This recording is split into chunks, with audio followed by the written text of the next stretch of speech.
Well, Julian Assange and his team are trying to get him to Ecuador in order to avoid extradition to Sweden because of fears it would make it easier for the United States to demand his return to their shores to answer questions about his Wikileaks activities. Dr. David Smith is a lecturer in US politics and foreign policy at the United States Studies Centre, that's part of the University of Sydney.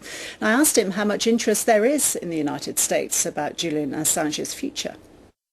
There's not a lot of interest in the general public, which is preoccupied with a lot of other things, but there's certainly interest within the government and particularly within the Justice Department. And there's also a lot of interest among political activists in the US because Julian Assange does have a very strong support base there. If he fails in his bid to gain asylum in Ecuador and he is extradited to Sweden, how easy would it be for the US then to get him moved from Sweden to their shores? It's very difficult to tell because there haven't been any recent extradition cases that we really have to go on.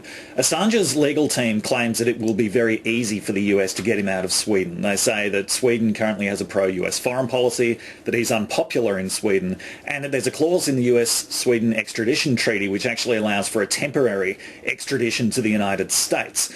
Other people say it's actually harder for the US to get Assange out of Sweden than it would be to get him out of Britain. They point to the fact that the US has extradited people from Britain for similar offences, whereas Sweden has all kinds of provisions in its extradition treaty about not letting people out for political offences and things like that. So we really don't know at this stage.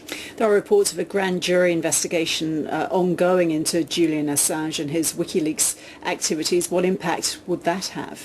Well, the grand jury has been established in Northern Virginia, and the fact that it's in Northern Virginia suggests that it's going to be related to a security matter.